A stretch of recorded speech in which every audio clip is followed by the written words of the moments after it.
Hello everyone, royal kitchen कट्टा या YouTube चॅनेलवरती तुमचं मनापासून स्वागत आहे। आज आपण मसालेदार शेंगदाणे कसे बनवायचे ते बघणार आहोत। हे मसालेदार शेंगदाणे बनवण्यासाठी आपल्याकडे कोणते मसाले असायला हवेत आणि कोणते मसाले नसले तरीही चालेल ते मी तुम्हाला सांगणार आहे।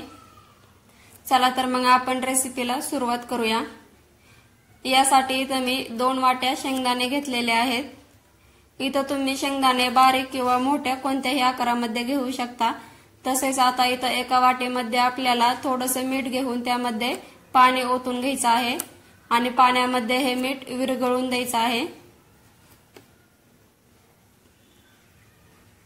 हे मिठाचं पाणी आपण या शेंगदाण्यामध्ये ओतून घ्यायचं आहे।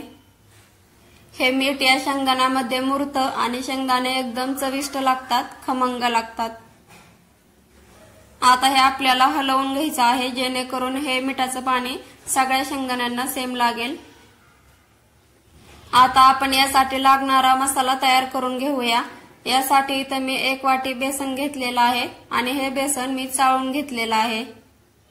आता याच वाटीने पाव वाटी आपल्याला कॉर्न फ्लोअर घ्यायचा आहे। आता आपण यामध्ये 1 चमचा चाट मसाला आणि 2 चमचे मिरची पावडर टाकायची आहे। तसेच 1 चमचा गरम मसाला आणि 1 चमचा जिरी पावडर घेतलेली आहे। आता हे मसाले आपण मिक्स करून घेऊया। तुमच्याकडे जर मॅगी मसाला असेल तर तुम्ही इथं फक्त चाट मसाला आणि मिरची पावडर वापरायची आहे।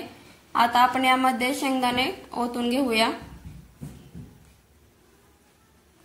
आणि या शेंगदाण्यांना हा सगळा मसाला लागेल असं आपल्याला हे मिक्स करून घ्यायचं आहे। आपण शेंगदाण्यामध्ये मिठाचं पाणी ओतलं होतं त्यामुळे इथं आपण मीठ टाकलेलं नाही। आता यामध्ये थोडं थोडं पाणी ओतून आपण हे मिक्स करून घेऊया। पाणी हे अगदी थोडंसं ओतायचं आहे, 1 ते 2 चमचे पाणी ओतायचं आहे फक्त। अशाच नवनवीन रेसिपी पाहण्यासाठी चॅनलला लाईक, शेअर आणि सबस्क्राइब करा। मिरची पावडर टाकल्यामुळे याला कलरही एकदम सुरेख येतो। अगदी विकत आपल्याला भेटतात ना मसाले शेंगदाणे, तसेच होतात। तुम्ही इथं बघू शकता अशा पद्धतीने आपल्याला हे बॅटर बनवून घ्यायचं आहे। हा मसाला या शेंगदाण्यांना लावून घ्यायचा आहे। आता आपण याला फ्राय करायला घेऊया।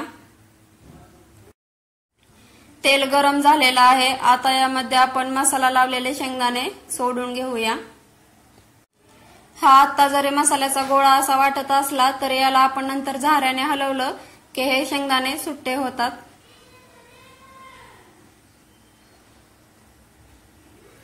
गॅसची फ्लेम ही आपल्याला लो टू मीडियम ठेवायची आहे।